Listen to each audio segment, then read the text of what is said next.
አዲስ አበባ ነው እንዴ ለገጣፎ ጨዋታው ግልጽ ነው። ክብርት ወይዘሮ አዳነች አቤቤ ስለ ቴዲም ተናግረዋል። ሁሉም ዜሮ እያለ ተናግሯል። የቴዲ ዘፈን ፖለቲካን ያለው ግለሰብ ዘማሪ ገብረ ዮሐንስ ገብረ ጻድቅ ከስማይል ዴንታል ክሊኒክ መኪና ተበረከተለት። ሁላችሁም ነፍስ ይማር ልትሉት የሚገባው መረጃ። ውድና ኩራት ቤተሰቦቻችን እንዴት አላችሁ? እንዴት ቆያችሁ? እንዴት ሰነበታችሁ? ይህ ያሮስ ነው። በነገራችን ላይ ያሮስን ምርጫችሁ አድርጋችሁ ስለምትከታተሉን ስለምትሰሙን አብራችሁን ስለምትሆኑ እጅግ አድርገን ደስ እንሰኛለን። ዛሬም የቀደመ አብሮነታችሁ ፍጹም እንዳይለየን ያሮስን ሰብስክራይብ ማድረግ ማለት በቀን ትልልቅ ኦርቶዶክሳዊ ዓለም አቀፋዊና እጅግ ደግሞ ወቅታዊ የሆኑ መረጃዎችን ማግኘት ነው። እንደምታውቁት ያሮስ ከ80 ምናምን ሺህ በላይ ተከታይ የነበረን ዩቲዩብ ቻናል ነበር። እሱ እንግዲህ በተለያዩ ጉዳዮች ጠፍቶ አሁን ይሄኛው ነው እንደ አዲስ የከፈት ነው። ምናልባት የጠፋ ምን ሆነ ነው ምናምን የምትሉኝ ብዙዎች ስለነበራችሁ በዚህ አጋጣሚ ይሄኛው ሁለተኛው ቻናሌ ነው። እግዚአብሔር ይመስገን አሁን ወደ 39 ሺህ ደርሷል። ሰብስክራይብ አድርጎ ቤተሰብ ሁኑን። የቀደመ ፍቅራችንን አንድነታችንን እንመስርት ለማለት ወዳለሁ። ወደ መረጃችን በቀጥታ ሳመራ ነፍስ ይማር በሚል ብንጀምር መልካም ነው። ሁላችሁም ነፍስ ይማር በሉ። እንደምናውቀው ህይወት በጣም ከባድ ናት። ቤተሰብ ለማስተዳደር እናት አባቶቻችንን ለመጦር ልጆቻችንን ለመጦር ለማሳደግ ብዙ ዋጋ ይከፈላል። በተለይ በስደቱ ዓለም ያላችሁ እህቶች፣ ወንድሞች፣ እናት አባቶች ታውቁታላችሁ። ብዙ መከራ ብዙ ዋጋ ይከፈላል። ለአንዲት ህይወት ብቻ ሳይሆን ለሌላው ለመኖር ሲባል ማለት ነው። በብዙ ውጣ ውረዶች ውስጥ በብዙ ከፍታ ዝቅታ ውስጥ በብዙ ማግኘት ማጣት ውስጥ በብዙ ህማም ውስጥ ሆነው ነው ደስታ እንዲፈጠር የሚደረገው። እንግዲህ ህይወትን ለማኖር ከሚጣጣሩ የቻሉ በስደት አልያ በንግድ አልያ በትምህርት በተለያየ መንገድ ብዙዎች ይሞክራሉ። ብዙ ትኩረት ያልሰጠነው የህይወት ክፍል ግን ደግሞ ብዙ ዋጋ የሚያስከፍለው ሹፍርና ነው። በተለይ በሹፌርነት ህይወት ውስጥ የሚሰሩ የሚያገለግሉ ብዙ አሉ። እኛ ትኩረት ያልሰጠናቸው ድምጽ ያልሆናቸው ብዙ በጣም ብዙ አሉ። በዚህ ዓመት ብቻ በጣም ብዙ ከባድ መኪና አሽከርካሪዎች መንገድ ላይ በነበረው ሁኔታ ህይወታቸውን አጥተዋል። ለቤተሰቦቻቸው ለመኖር ፈልገው ቤተሰቦቻቸው ያጡ ብዙዎች አሉ። ቤተሰቦቻቸውን ደስታን ማግኘት ፈልገው ለነሱ ብለው ተሰደው ነገር ግን ቤተሰቦቻቸው ራሳቸው ሹፌሮችን ያጡ ብዙ አሉ። ልጄን ለማኖር ልጄን ለማሳደግ ልጄን ለመጦር ብሎ ሀገር አቋራጭ እስከ ጅቡቲ ሀገር ውስጥ ረጅም ርቀቶችን በሚሄድ የሚሰራ ሹፌር እየታገተ ገንዘብ የተጠየቀ የተገደለ እየተሰደደ መከራ እየገጠመው በብዙ ውጣ ውረዶች ውስጥ ዛሬም አለ። በዚህ ዓመት ብቻ ግን ሐዘን ከመላበት እንባ ካልተለየን አንገት ከደፋንበት ነገሮች መካከል ወጣቶች በጣም በብዙ ቁጥሮች የሚሆኑ ወጣቶች በሞት ተነጥለዋል። በስክሪኑ እንደምትመለከቱት ሞተዋል ማለት ነፍስ ይማር። በደጋጎቹ በአብርሃም በይስሐቅ በያዕቆብ እቅፍ አምላክ እስራኤል ቅዱስ እግዚአብሔር ነፍሳቸውን ያሳርፍ እንላለን። ሁላችሁም ይሄ ህይወት ምናልባት በሹፌር ህይወት ውስጥ አየን እንጂ በብዙ ጣውረዶች ውስጥ ያሉ ብዙ አሉ። ስለዚህ ነፍስ ይማር ያላችሁ ጻፉልኝ። ሁላችሁም ማለት ላይክ ያደረጋችሁ ነፍስ ይማር በሉ። ይደርሳል ለቤተሰቦቻችሁ። እኔ ግን ቪዲዮ ላጋራ በጣም ያዘንኩት ቪዲዮ ስለሆነ ነፍሳቸውን ይማርና እኚህ የምትመለከቷቸው ወንድሞቻችን በሙሉ ተገለዋል። በዚህ ዓመት ብቻ እነዚህ የምትመለከቷቸው በሙሉ ማለት ነው። በዚህ ዓመት ብቻ ከ100 በላይ ሹፌርና ረዳት ተገሏል። አስቡት፣ ዓመቱን ገና አልጨረስንም። በዚህ ዓመት ብቻ ከ100 በላይ ሹፌርና ረዳት በየጫካውና በየበረሃው በታጠቁ አካላት ተገለዋል። አብዛኞቹ የልጅ አባትና ባለትዳር ናቸው። ያ ማለት ምን ያህል ልጆች ናቸው ወላጅ አልባ የሆኑት? ስንት ሴቶች ናቸው ባላቸውን የተነጠቁት? ምን ያህል እናትና አባቶች ናቸው የሚጦራቸው ልጃቸውን በረሃ ላይ ተደፍቶባቸው የቀረው? ሹፌሮች ላይ እየደረሰ ካለው ግድያ አንፃር የሚገባቸውን ትኩረት አግኝተዋል ብዬ አላስብም። የሰው ህይወት እኮ ነው፣ የዶሮ ህይወት አይደለም። ይሄ ቁጥር እኮ በጣም ሊያሳስበን ነው የሚገባው። እንዴት በአንድ ዓመት ውስጥ ከ100 በላይ ሹፌርና ረዳት ይገደላል? ረዳት አሁን ይገደላል። እስቲ አስቡ። ረዳት ማለት ነው ነገውን የተሻለ ለማድረግ አንገቱን አቀርቅሮ ዝናብ፣ ፀሐይ፣ ብርድ የተፈራረቀበት ሸራ ላይ ያደረ የሚንከራተት ረዳት እንዴት ነው የሚገደለው? ድሮ እኮ የሚገርመው የሹፌር ቤተሰብ የሚሰጋው ከአደጋ አንጻር ነው። የያዙት ተሽከርካሪ ስለሆነ በሰላም ወጥተው እንዲገቡ ከአደጋ አንጻር ማለት ነው። አሁን ግን የሹፌር ቤተሰብ ስጋቱ አደጋ አይደለም። በየጫካውና በየበረሃው ያሉ ሽፍቶች ገለውት ይሆን ወይ የሚል ስጋት ነው የአብዛኛው ሹፌር ቤተሰብ ስጋት። አሁን ከ100 በላይ ሹፌርና ረዳት ተገደለ ማለት በትንሹ ከ300 የሚበልጡ ህፃናት ወላጅ አልባ ሆነዋል ማለት ነው። ይህንን ቪዲዮ የምትመለከቱ ቤተሰቦች እባካችሁን ይሄ ጉዳይ የብዙ ህፃናት ማለትም አባታቸውን የተነጠቁ ወላጅ አልባ የሆኑ ህፃናት ጉዳይ ነው። ይሄ ጉዳይ ባሎቻቸውን የተነጠቁ የብዙ እህቶቻችን ጉዳይ ነው።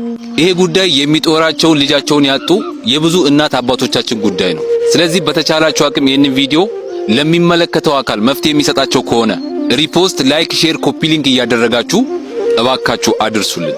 የእነዚህ ወንድሞቻችንን ነፍስ ፈጣሪ ይማር። ለቤተሰቦቻቸው መጽናናትን እመኛለሁ።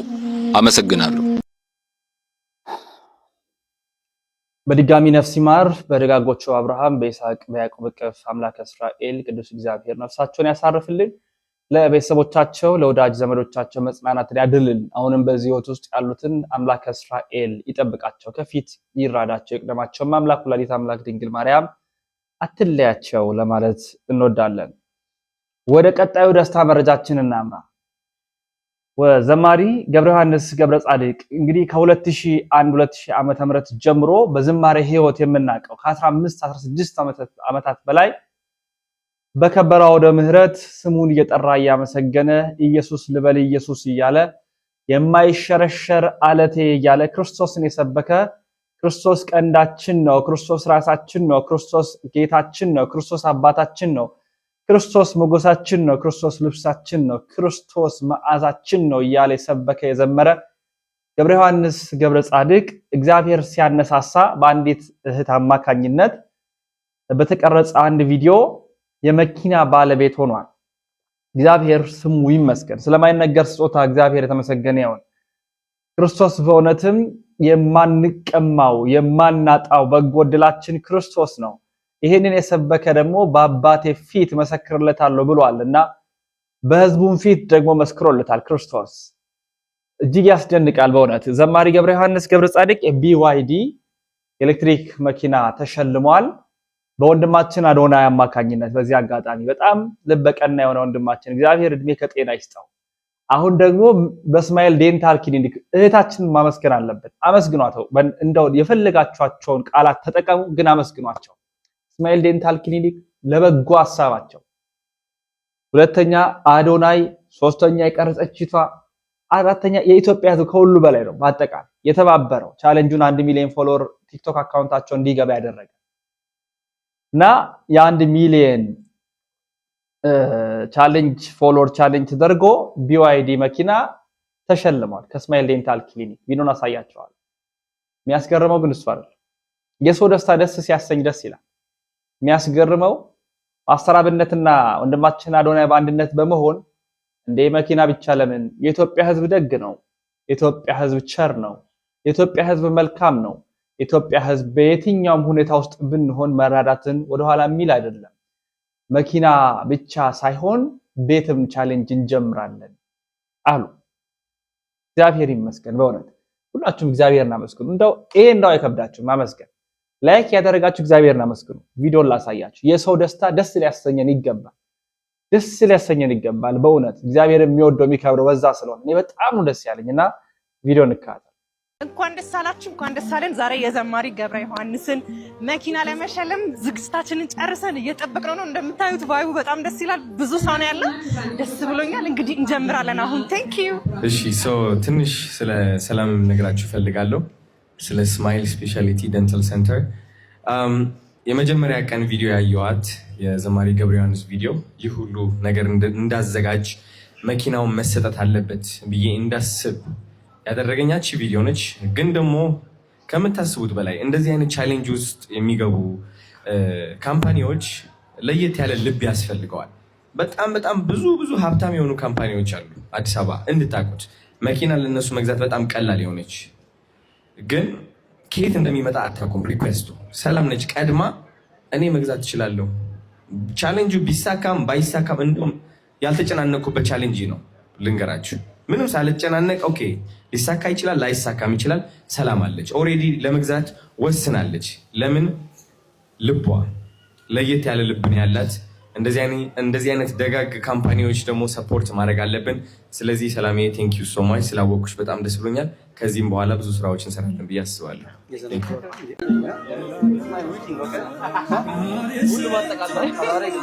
ቁልፏን ተጋራኩ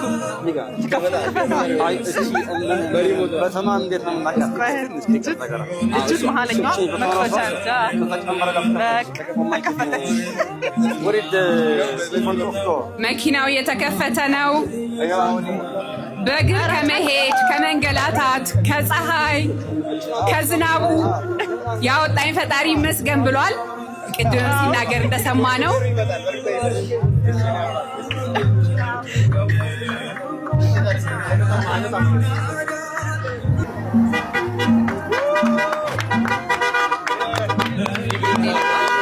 እኔና ማስተር አብነት እንግዲህ በይፋ ቻሌንጅ እናስጀምራለን ለዘማሪ ገብረ ዮሐንስ መኪና ለማስገዛት ማለት ነው። ስለዚህ አዲስ ቻሌንጅ ይጠብቁ ከኔና ከማስተር አብነት። ያው ቤት እንደምታውቁት ከበድ ሊል ይችላል። ስለዚህ የወንድሜ ድጋፍ ያስፈልገኛል።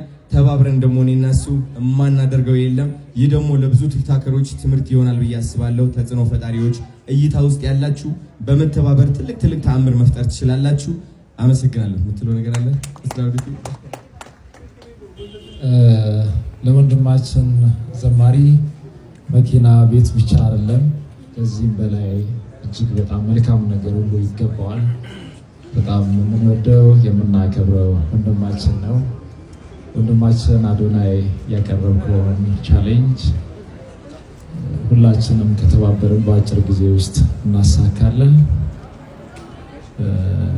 የአንተና የኔ ስራ ብቻ ሳይሆን የመላው ኢትዮጵያ ሕዝብ ተረባርበን በአጭር ጊዜ ውስጥ እንደሚሳካ ተስፋ እናደርጋለን። ለዚህ ለመኪናው ደግሞ በጣም ብዙ ሰዎች ይረባረቡ ነበሩ። እነሱንም በዚህ አጋጣሚ በጣም እኔ ማመስገን እፈልጋለሁ። ይህንን እድል ስለሰጠኸኝ ደግሞ በጣም አመሰግናለሁ።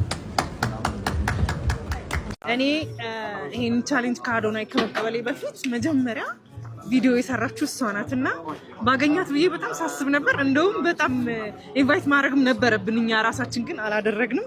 እቺ ቆንጆዬ ልጅ እግዚአብሔር ይስጥሽ በሉልኝ። ምክንያቱም እሷን ባታረግ እኛ ይሄንን ብለሲንግ አናገኘውም ነበርና አንዳንድ ሰዎች ምክንያት ይሆናሉ። ብሬስ አላት እንግዲህ ትሪት እንዳናረጋት ግን ከፈለገች እኛ ጋር መቀጠል ትችላለች። ያው ጊቫዌ ልስጥሽ ብዬ ነው እዚህ ጋር የፈለገችውን እናረግላታለን። እንግዲህ በስማይል ስፔሻሊቲ የፈለገችውን ነፃ ሕክምና እኛ ጋር ማግኘት ትችላለች። ያው በእናንተ ፊት ቃል ገብቻለሁ። ቃል ቴንክ ዩ ሶ ማች ኔናት አመሰግናለሁ። እሺ ኔናት ቴንክ ዩ በጣም እጅግ ደስ ያሰኛል። ደስ ተሰኝተናል። እግዚአብሔር ይመስገን በጣም ማለት ነው። አንድ ያው እንግዲህ ምንም ደስታ ቢሆንም መታረም ያለበት አንድ ጉዳይ አለ እንዲታረም የምንፈልገው ማለት ነው። በዛ ላይ በቫዮሊን ዝማሬው ቀረበ። ስህተት ነው። ምንም ደስ ብንሰኝበትም ግን ደግሞ ትክክል ያልሆነ ነገር ቀርቧል። ያው ሊታረም የሚገባው ነገር ማለት ነው። ስለዚህ እሱኛውን እንዲታረም እንፈልጋለን። ተከታትለን እንመለሳለን።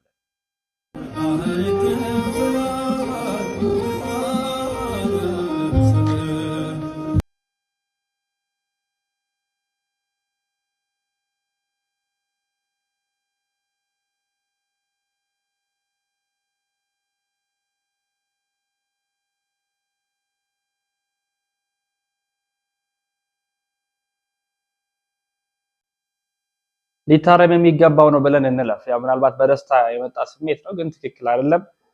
ቢነገር መመለስ የሚችል ነገር ስለሆነ ያን ያህል ትኩረት አንሰጠውም፣ ግን ይታረም። ወደ ቀጣይ መረጃችን ስናመራ ብፁዕ አባታችን ብፁዕ አቡነ ኤርሚያስ የሰሜን ወሎ ሀገረ ስብከት ሊቀ ጳጳስ፣ የከሚሴም ሀገረ ስብከት ሊቀ ጳጳስ፣ የቅዱስ ሲኖዶስ አባል የሆኑት በሰንበት ትምህርት ቤት ህይወት ላይ ሊኖረን የሚገባው አስተዋጽኦና በአባቶቻችን ካህናት በክህነት የሚያገለግሉ ዲያቆናትን ጭምር ዕውቀት መገበየት ካለባቸው የሰንበት ትምህርት ቤትን ገበታ መቅበስ እንዳለባቸው በሰንበት ትምህርት ቤት ህይወት ውስጥ ደግሞ ያሉቱ ደግሞ ወደ መቅደስ ወደ ክህነቱ ስርዓት መተው እንዲተሳሰር አንድ እንዲሆን አባታዊ ስራን እየሰሩ ይገኛሉ። በዘመናት የማይሸረሸር ዕውቀት በዘመናት ውስጥ የሚጸና እምነት ሊኖርን የሚገባው ይሄ በአንድነት ተዋህዶ ሲመጣ ነው ብለው ተናግረውናል እና ብፁዕ አባታችን ቡራካቸው ይድረሰን። እኔ በጣም የወደድኩት ሐሳብ ስለሆነ እንድናደምጥ ፈለኩኝ። አድምጠን እንመለሳለን። እንዴት ነው ላይክ ያደረጋችሁ ነው? በዛ መልካም። ጥራት እኮ ስላላቸው ነው ዓለምን የለወጡት። ይኸው አንድ ደብር 20-50 ቄስ አለ። አሁን ግን ከጎን ምዕመናን ይጠፋሉ። በጥንቁልና በመጋደል በምን ይጠፋሉ። አሁን የምናየው ችግር ሁሉ የቤተ ክርስቲያን አቅም ማጣት የፈጠረው ችግር ነው። ስለዚህ ክህነት አሰጣጥ ላይ መምህራን እርዱንና መልክና ሲይዘው እኔም እናንተ ባሰለጠናችሁ ጊዜ ገደብ ሳልሰጥ መጥቼ እሰጣለሁ። አሁን በዚህ ዓመት ያቀድነው ቅድ እስካሁን 3 ጊዜ ነው በዓመት የምንሰጠው። አሁን ግን 3 ጊዜ አይደለም የምንሰጠው ብለናል። ላሊበላ ላይ እንዳለ ሆኖ ወልዳያ ላይ 2 ጊዜ የምንሰጠው እንዳለ ሆኖ ወረዳዎች ላይ ደግሞ እየወረድን እያዘጋጀን ለምን 5 አይሆኑ ለምን 10 አይሆኑ ለነዚያ ሰጥተን መመለስ ባበቃችኋቸው ጊዜ እስከ ወረዳ ድረስ እንመጣለን። እኛ ልጆች አሰልጥናችሁ በጨረሳችሁ ጊዜ ይሄንን በደንብ ውሰዱት። የሰበካ ጉባኤ አባላትም በደንብ አድርጋችሁ ትኩረት ስጡ። ከዛ በመቀጠል ትልቁ ደግሞ አንገብጋቢውና ወሳኙ አሁን የምዕመን ጉዳይ ነው።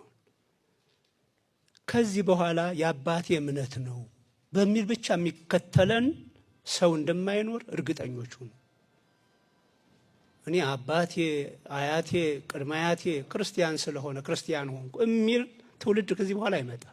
የእናንተ ልጆች እንደናንተ ሆነው አይመጡም። ዝም ብለው መረዳት ይፈልጋሉ። ካልተረዱ በተሳሳተ መንገድ ከሚያስረዳቸው ጋር ይቀጥላሉ። ፕሮቴስታንት በሏቸው፣ ሙስሊሞች በሏቸው፣ ካቶሊክ በሏቸው፣ ጆባ በሏቸው፣ እንደፈለገ የመራቸው ይወስዳቸዋል። የኛ የሚሉት ዕውቀት ሊኖራቸው ይገባል። ልክ ነው። የአባቴ እምነት ማለት የእናቴ እምነት ማለት የአባቴ እምነት ይሄ ነው ብለው ግን መተንተን ያስፈልጋቸዋል። እንዲህ አይነት ምዕመናን ነው ሊኖሩን የሚገባው። ስለዚህ እንዲህ አይነት ምዕመናን እንዲኖሩ ምን እናድርግ? አሁን ምን ላይ እንስራ? ሰንበት ትምህርት ቤት ላይ እንስራ። በእውነትም ብፁዕ አባታችን ያስተላለፉት ሐሳብና እውነት መልእክት ትክክል ነው። ወደ ቀጣይ መረጃችን ስናመራ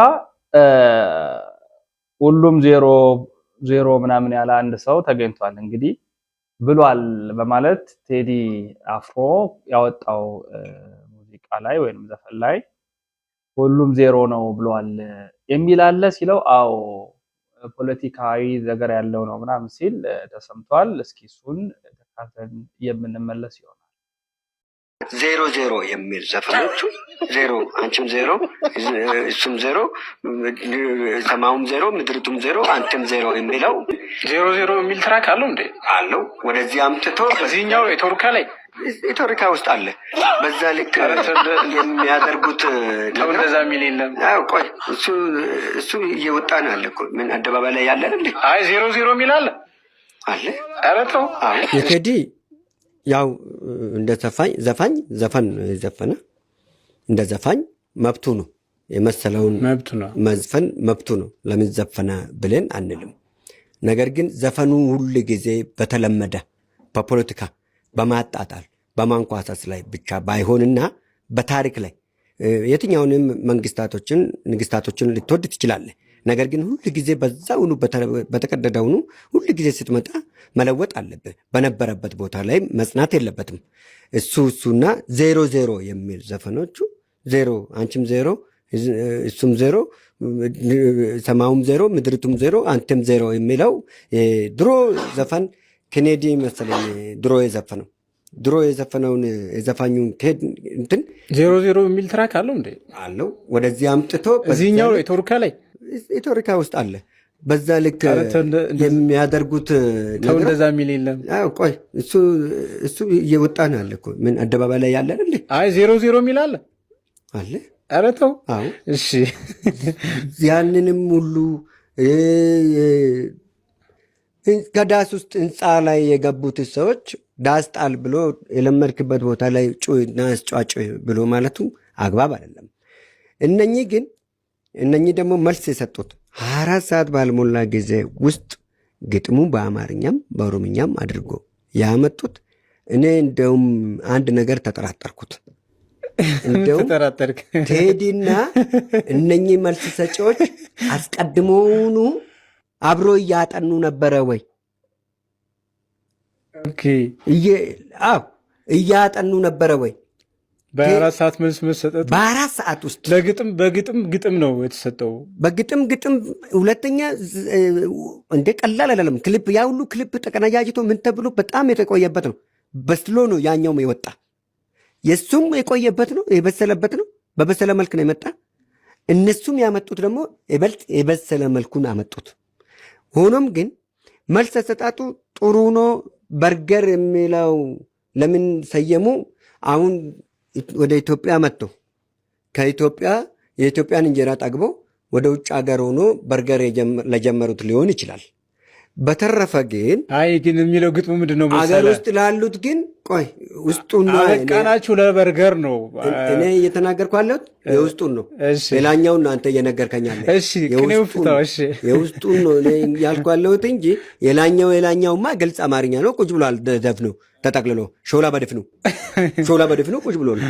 እሱን እናነባል። ውስጡ ግን ለምንድን ነው በርገር ላይ ያቆሙት? ለቁርጥም አበቃን ለውስክም አበቃን ለምን አይሉም? እቺ መጨመር እዛ ውስጥ አለች። በርገሯን ነው እንጂ ያነበብነው እኛ ውስጡ ቁርጥም ውስክም ህንፃዎችም ልማቱንም ሁሉም ነገርን አዲስ ሀገር ላይ አኖርናቸው እኛ በከፈልናቸው ዋጋቸው። ለምሳሌ ገላና ጋሩምሳን በል የውሳን ጌታውንም በል በዛ በኩልም ስለ ፋኖ የሚያቀነቅኑትም ካሉት በል በትግሉ ጊዜ ሁል ጊዜ ኢማጂን እቺን ባለፈም ነግሬ ካለው ሁል ጊዜ ለውጥን የሚያመጡት ወጣት ናቸው። ለትግል የሚወጡት ወጣቶች ናቸው። አንድ ሁለተኛ፣ በተለይ ከየትኛውም ክልል ይሁን ከየትኛውም ክልል ከሁለቱም ክልል ነው ፈንቅለው የሚወጡት። ሁል ጊዜ ከኦሮሚያ ይነሳል፣ ይኬዳል፣ ይስፋፋል፣ ወደ አማራ ይሻገራል። በቀጥታ ተቀብሎ በጋራ ሆኖ ለውጥ የሚመጣው በብዛት ጊዜ በአብዛኛው ተከታትለን ተመልሰናል። እንግዲህ ፍርዱ ለእናንተ እንተው። ወደ ክብርት አዳነች አቤቤ እናምራ። ክብርት ከንቲባ አዳነች አቤቤ ጨዋታው ግልጽ ነው፣ ከበርቻቻ ነው በማለት ተናግረዋል። የተናገሩበትን ቃል በቃል እናስደምጣችኋለን። ሀሳባቸው ምንድነው ያሉት የሚለውን እንካተላለን። ክብርት ወይዘሮ አዳነች አቤቤ እነሱ ለምንድን ነው ለገጣፎ ድረስ ቤት ገዝተው የሚሄዱት? ካንትሪ ክለብ መሀል አዲስ አበባ ነው እንዴ ለገጣፎ? ጨዋታው ግልጽ ነው፣ ከበርቻቻ ጭፈራ ነው። እኛ ስላረግነው ነው ዝቅ የሚለው፣ ቁልፍ ስላስረከብን ጠርተን እኔ ካላወካሁት የሚል ነው። ሁለተኛ ሆድ ማስባስ በቀላሉ ይሄንን ህዝብ ይቻላል እያሉ ህዝቡ ነቅቶ የደረሰበት ደረጃ ላይ ያልደረሱ። ደስ የሚለኝ ነገር ነዋሪዎቹ አያወዳድሩትም። የሰራ ነው ለነሱ ነው። እነሱ ከገባቸው ይበቃናል። የትኛው ነዋሪ ነው ቤቱ ተገንብቶለት ቤቱ ተመልሶ ያልገባው? ማን የገባበት? ከየት መጥቶ? እስኪ ከሌላ ቦታ መጥቶ እነኚህ ቤቶች ውስጥ የገባውን ሰው ኢንተርቪው አድርጎ በራሳቸው ያቅርቡ። እነኚህ የሚከራከሩ ሰዎች እንማርበታለን። ስለሌለ ሙሉ ኮንፊደንስ አለን እኛ። የወጡበት ቤት ይባል ነበር ወይ ነው ዋናው ጥያቄ። ቤት ነበር ወይ? ያለ ውሃ ያለ ማብሰያ በቂ ጣሪያ እንኳን ሳይኖረው ሰው ቆጥ ላይ እየኖረ በጥገኝነት አንዱ ላይ እየለቃጠፈ እየኖረ እሳት አደጋ ሲነሳ ያን ሁሉ ሰው እየፈጀ የሚወዳደር አይደለም። ምነው ሰው ከፒያሳ እጣ ወጥቶለት ቱሉ ዲምቱ ሲሄድ የዛሬ 20 ዓመት አካባቢ እየጨፈረ ብር አዋጥቶ እየደገሰ ሄዶል እንደሸኘው ሱኮ ቤት አገኘ እሷ ቤት አገኘች እየተባለ ማለት ነው። ቱሉ ዲምቱ ከገላንጉራ 3.7 ኪሎ ሜትር ርቅ የለ እንዴ? ገላንጉራ እኮ ነው ወደዚህ። ኮየ ፈጬ ከገላንጉራ ትንሽም ቢሆን ርቅ የለ እንዴ? ገላንጉራ ነው አለ ወደዚህ ቅርብ። እዛ እጣ የወጣላቸው ሰዎች እንደዛ እየተደገዘ ለዛው ባላለቀ ቤት ራሱ ባለቤቱ የሚጨርሰው እየተባለ ማለት ነው። እቺ ጥንቅቅ አድርገን ጨርሰን እቃ ጭምር ጭነን አስገብተን ቁልፍ አስረክበን ንጹህ ሰፈር ጥሩ መኖሪያ አንድም ላፍቶ 2000 ነው ወጣሉ የተባሉት ማለት ነው። ሁለተኛው ገላንጉራ ነው። ሶስተኛው አራብሳ ነው። የካጣፉ አካባቢ ነው። ፈረንሳይ የካ ፈረንሳይ አካባቢ እነኛ አካባቢዎች ናቸው ያስገባናቸው። ከነኛ አካባቢ ርቀው ያሉ ቦታዎች ላይ ሲገባ ግን እጣ ሲወጣለት ለዛውም ቆጥቦ በገዛ ገንዘቡ ማለት ነው ቆጥቦ ጥንቅቅ ባላለ ቤት እጣ ሲወጣለት ከበርቻቻ ጭፋራ ነው። እኛ ስላረግነው ነው ዝቅ የሚለው ቁልፍ ስላስረከብን ጠርተን የፒያሳን ነዋሪ ያስገባነው ኃይሌ ጋርመንት አካባቢ ነው። ላፍቶ 2000 የሚባለው ሰፈር መሃል ከተማነቱ ምንም የሚያጠራጥር አይደለም። ቢሆንም ግን ለምን ፒያሳ ላይ አልተሰራም ተመልሶ ቢባል ከሆነ እንዴ ይሄን ሁሉ ነዋሪ የት እናስቀምጠዋለን? ቀድመን ሌላ ቦታ ቤት ካልሰራን ቀድመን ሌላ ቦታ ቤት ሰርተን ወደ ቤት ነው ያስገባናቸው። አንዳንድ ቦታ ስናስተላልፍ እንኳን አመራራችን ላይ ክፍተት ሲፈጥር ምን ያክል ጨከን ያለ እርምጃ እንደምንወስድ ስለምናውቀው ማለት ነው። ፋይር የሆነ ስራ ነው የሰራነው እንደሆኑ ነው የሚያሳየው። የምርጫ ክርክሩ ሁሉ በዚህ ዙሪያ እንደነበረ ስለምናስታውስ ነው። በዚህ ዙሪያ ከሳሽ ብቅ ስላለ አዲስ አበባዎች የሰራችሁትን ስራ ቅንጣት ያክል በፈጣሪም በሰውም ዘንድ የተጣለብንን ኃላፊነት ጥርሳችንን ነክሰን በንጹህ በታማኝነት ተወተነዋል። ይሄ እኮ ተአምር ነው። እነኚህ የቀድሞ የወዳደቁ የቆሸሹ በላስቲክ በሽርፍራፊ ቆርቆሮች የተወጣጠሩ የጭቃ ቤቶች ያዘነበሉ አንዱ ሌላውን ደግፎ ያቆመ ሰፈር እኛ ባንቀየራቸው እኮ ራሳቸው እኮ ፈራርሰዋል። ስለዚህ እነሱን መቀየር ችለናል። እነሱን ስንቀይር አንዳንዶቹን በመጠኑ በሁለት በሶስት ህንጻ ሰርተን ስንቀይር እዛው ሰፈራቸው የተወሰኑ ሰዎችን አንስተን ወይ ትምህርት ቤት ወይ መጠለያ እያቆየን ለ3 ለ4 ወር ሰርተን ያስገባናቸው። እንደምታውቁት የሰሞኑ የምርጫ ክርክር ዋናው ማዕከሉ ይሄ ስለሆነ ግልጽ ልንሆን እኩል ይገባልና ነው። ሌሎቹን ሰፈር ነው የመሰረትንላቸው ክፍት ቦታዎች ከተማ ላይ ባገኘንበት ማለት ነው። መሃል ከተማ ላይ ልደታ በጎነት መንደርና አይታችሁታል። አንዱ ትልቁ መሰረታዊ ለውጥ ያመጣ ነው። ወንዞች ዳርቻ ላይ ያሉ ነዋሪዎችን እስከ ፍልውሃ ድረስ ያሉትን ከልደታ ቤተክርስቲያን ጋር ያስገባ ነው። ክፍት ቦታ እዛ ስላገኘን እነኛን ረጃጅም ባለ 12 ወለል ህንጻዎች እዛ ነው የገነባ ነው። አሁን በቅርብ ደግሞ ባለ 9 ወለል ህንጻዎች በርከት አድርገን ጨምረናል። እዚህ 7 ደረጃ ላይ ቤቶች የሉንም እንዴ? አፍንጮ በር መሃል መርካቶ ላይ በጎነት መንደር አልመሰረትንም እንዴ? ገብስ ተራ ማለት ነው። አዲስ ከተማዎች ብቻ ናቸው የሚያውቁት እሱን እንዳትሉኝ።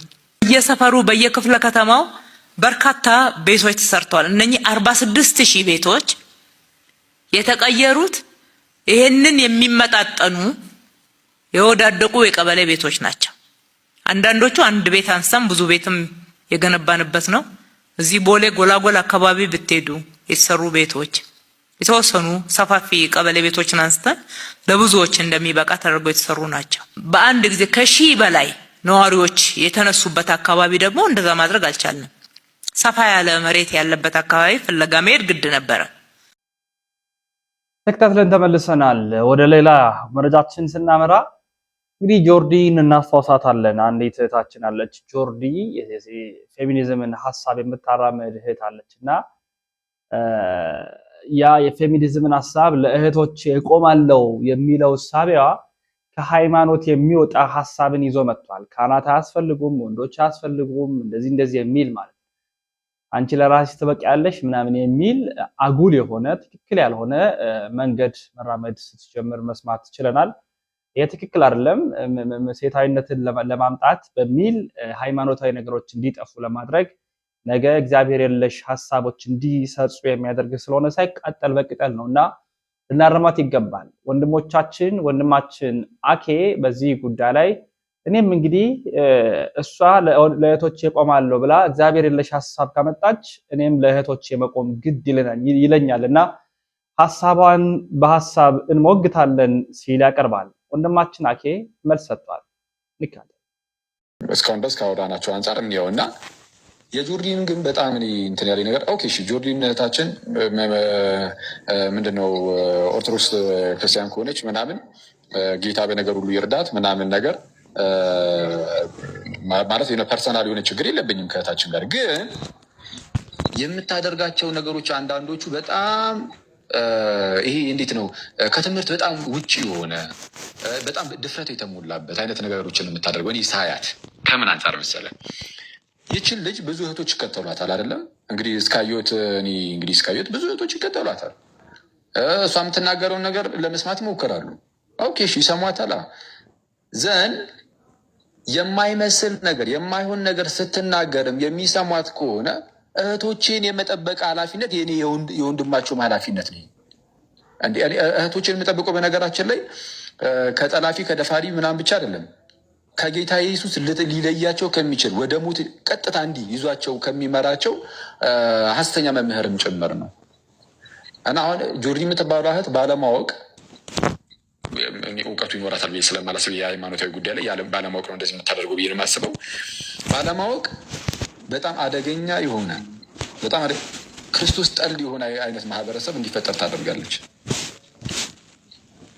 ቄስ አያስፈልግሽም፣ ወንድ አያስፈልግሽም፣ እግዚአብሔርን እንድታቂ እንዲሁ አዳህዘት ምን በጌታ በኢየሱስ ይህ እኮ በጣም እኮ ያስደነግጣል። በተለይ ደግሞ ብዙ እህቶች ከሚከተሏት አንጻር እሱን ስታየው ይሄ በጣም አስደንጋጭ ነው። እንዴት ነው ያለ ቅዱስ ቁርባን ልንኖር የምንችለው? እንዴ ቅዱስ ቁርባንስ ያለ ቄስ እንዴት ነው ልንቀበል የምንችለው? ከመጀመሩ ነው መጽሐፍ ቅዱስሽን ብቻ እያነበብሽ ኑሪ የሚባል እንደዚህ አይነት ነገር ከመጀመሩ ነው መሰበክ የተጀመረው። ስለዚህ አሁን ይህች እህት ዋናው ዓላማዋ የእህቶችን ጥቃት የመከላከል ከሆነ በጣም ደስ ይላል። የትኛውም እህት እንድትጠቃብን ስለማንፈልግ ሁላችንም ብዙዎቻችን እህቶች አሉን፣ እናት ደግሞ የሌለው የለም። ስለዚህ የማንንም እህት ጥቃትን የሚፈልግ የለም አይደለም። አክቹዋሊ የእህቶችን ጥቃት የሚፈልግ የለም ሳይሆን የእህቶችን ጥቃት ሁላችንም መጋፈጥ አለብን። ግን ይህ ነገር ግን አሁን ጋይስ ትናንትን ብያችሁ ነበር፣ ሴንሲቲቭ ነው ነገር ይኸው የእህቶች ጥቃት ጉዳይ ሴንሲቲቭ ነው። የሴቶች ጥቃት አክቹዋሊ የሴቶችን ጥቃት ብቻ አይደለም የምንቃወመው የወንድሞችንም ጥቃት እንቃወማለን። ፎርዛም ማተር ለምሳሌ አሁን ባለፈው ተጠይቃለሁ ግን አንድ የተናገረው ነገር ነበር በጣም የሚያስገርመው ማለት ነው። ምንድነው እሱም ብዙ እህቶች ገና ልጆች ናቸው ግን ድንግል ራሱ አይደሉም አይነት ነገር ብሎ ተናገረ እና እኔ እሷን ብቻ መዝዤ ላውጣና እችን የተናገራትን ብቻ ማለት ነው መዝዤ ላውጣና እንደውም መመከር ያለበት ሴት ልጅ ማግባት የለባትም የሚሉ ብቻ አይደለም። እውነቱን ለመናገር ከሱ በላይ በጣም አስፈሪ የሆነው ነገር እንዴ ሴት ልጅ በ15 ዓመቷ ድንግልናዋን ማጣት የለባትም የሚለው እንደውም እሱ ያስጨንቃል። አግብታ ብታጠው ይሻላት ነበር። ሳታገባ በ15 ዓመቷ ምናልባትም ከዛ በታች እንዴ ኤሌመንታሪ መጨረሻዎቹ ላይ 7ኛ ክፍልና 8ኛ ክፍል ላይ እንደዚህ ነገር እንደሚፈጠር እየሰማ ነው። ሃይ ስኩል ላይ ተው 14 15 ፈልገው አይደለም ኤክስኪውዝ ሚ ኧረ እንዴ ምን ማለት ነው? የሃይ ስኩል ተማሪዎች ፈልገው ይሄ ነገር አይፈጸም ነው? አይ አሁን ስለ ፍላጎት ምንነት የተወሰነ ማብራራት ይገባን ይሆናል እንጂ ኢቭን ከህግ አንጻር እንኳን አመዛዝና መወሰን የምትችልበት እድሜ አይደለም። ሰው አመዛዝና ወስና ነው ማለት አንችልም። አይ ኖ ይሄ የማመዛዘን ጉዳይ ማለት ነው። ምንድን ነው ስለ አስተሳሰብ እያወራን ከሆነ ህግ አይደለም ይህንን እኮ የሚነግረን። አስተሳሰብ ላይ አስተሳሰብ ኢማቹር ስለሆነች ያልሆነ ነገር ትወስናለች ከሆነ እሱ ሊያስማማን ይችላል። ኦፍኮርስ ያልሆነ ነገር እየወሰነች ያልሆነ ነገር ትወስናለች ብቻ ሳይሆን 99% እንደዛ የምታደርገው በወንዱ ግፊት ነው። በዛ እድሜዋ ማለት ነው። በዛ እድሜዋ ኢቨን እሷ ፈልጋ ጠይቃ ምናምንም አይሆንም። 90% በወንዱ ግፊት ነው እንደዛ አይነት ነገር የሚፈጠረው። እኔ እንደዛ ነው ማምነው። ፕሮባብሊ ወንዱ ይህንን ሀሳብ ያመነጫል ብዬ አምናለሁ። በተለይ እሷ ድንግልና እያጣችው ከሆነ የመጀመሪያዋ ነው የሚሆነው እና የፈርስት ኤክስፒሪየንስ እስከሆነ ድረስ እሷ ያን ያህል ፑሽ ላታደርግ ትችላለች። ሁለተኛው ላይ ሶስተኛው ላይ ካልሆነ በስተቀር የመጀመሪያው ላይ ያን ያህል እንደዚህ ፑሽ የምታደርግበት ምክንያት አይኖርም ብዬ አስባለሁ። በጣም እንዲሁ ማለት ይኖራል ግን ሬር ነው የሚሆነው። ግን ስቲል ግን ወንዱ ሀሳቡን ቢያቀርብም የሆነ ነገር ለማሳመን ቢሞክርም ስቲል እሷን ፈልገው ግን ታደርጓለች፣ ፈልገው ያደርጉታል። ምንም ከዚህ የዘለለ ነገር በነገራችን ላይ የዝሙቱ ምናምን ብቻ አይደለም የሃይስኩል ተማሪዎች በየክለቡ ታገኛለህ ብትሄድ በየክለቡ የሚሄዱ እህቶቻችን ባሉበት ሁኔታ ውስጥ በየክለቡ ይሄዱ እየጨፈሩ እያጨሱ እየጠጡ ምናምን የሚያሳልፉ የሃይስኩል ተማሪዎችን ዝሙት ላይ ሲሆን በወንድ ግፊት ብቻ ነው ብለን እንትን መደምደሙ ትንሽ አስቸጋሪ ያደርጋል። የወንድሞች ተጽዕኖ ሊኖር ይችላል። ግን ወንድሞችን ብቻቸውን ጥፋቱን ይውሰዱ ብዬ ደግሞ ወንድሞች ላይ ብቻ ደግሞ አላደርገውም ጉዳዩን። የእህቶችም ችግር አለ። ይህ ነገር የመጣው ከምንድን ነው ከተባለ ካለመማር፣ ክርስቶስን ካለማወቅ። እህቶችም ክርስቶስን አያውቁትም እንደዚህ የሚያደርጉት ማለት ነው። ወንድሞችም ክርስቶስን አያውቁትም። ስለዛ ከምንም ነገር በላይ ይሄ የ15 ዓመት ህፃን ልጅ ለምን ታገባለች የሚለው ነገር እንግዲህ የ15 ዓመት ልጅ በጣም ኢማቹር ከሆነች ማለት ነው የማትሆን ከሆነ እንግዲያውስ ከእንደዚህ አይነት የኃጢአት ልምምድ ከሴክሹዋል ነገር ከዝሙት ነገር ምናምን መራቅ እንዳለባት እሱን አስቀድሞ ማስተማር ያለብን።